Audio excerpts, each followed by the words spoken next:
sudah lama dikenal di Indonesia. Walaupun awal mulanya berasal dari Eropa dengan nama risol, namun seiring waktu risoles berkembang dan menjadi bagian dari jajanan khas Indonesia.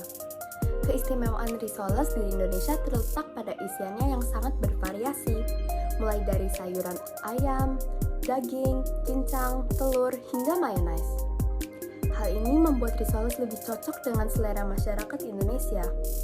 Teksturnya renyah di luar dan lembut di dalam, serta rasanya gurih dan creamy, menjadikannya hidangan yang hampir selalu hadir dalam berbagai acara, baik itu pesta ulang tahun, arisan, pertemuan keluarga, atau sekedar cemilan sore hari.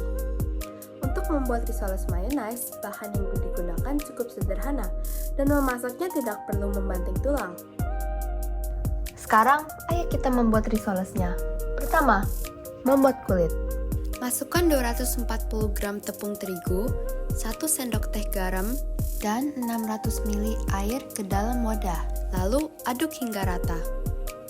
Setelah itu, tambahkan 2 butir telur dan 2 sendok makan minyak goreng. Kemudian aduk kembali hingga halus tanpa gumpalan. Panaskan teflon dengan api kecil, lalu tuang 1 centong adonan dan ratakan tipis-tipis. Masak hingga kulit matang.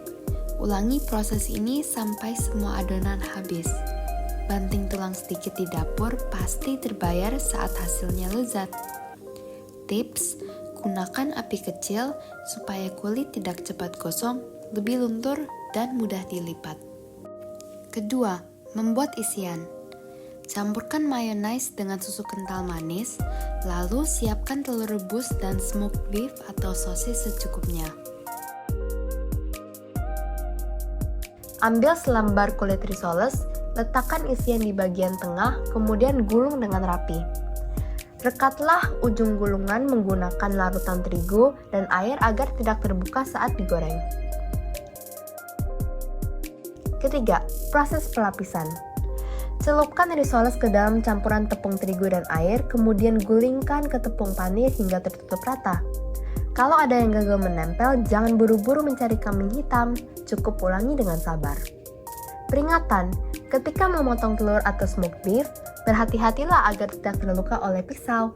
Ingat, nasi sudah menjadi bubur. Jika sudah teriris, jadi lebih baik hati-hati sejak awal. Menyimpan risoles. Ini step opsional ya. Risoles yang sudah dilapisi bisa langsung digoreng atau disimpan terlebih dahulu.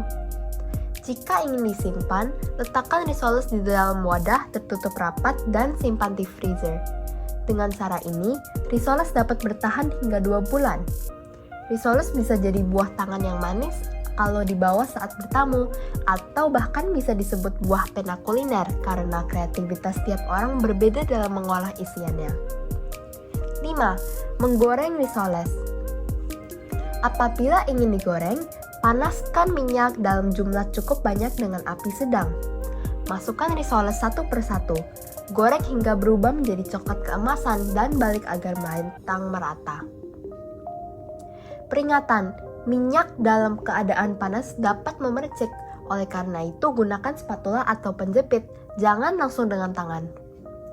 Tips, gunakan api sedang agar bagian luar tidak cepat gosong, sementara bagian dalam tetap matang sempurna. Keenam, menyajikan risoles. Setelah matang, angkat risoles dan tiriskan minyaknya. Sajikan di atas piring bersih atau bungkus dengan plastik jika ingin dibawa. Risoles mayonnaise siap disantap dengan rasa creamy, gurih, dan tekstur luar yang sangat renyah.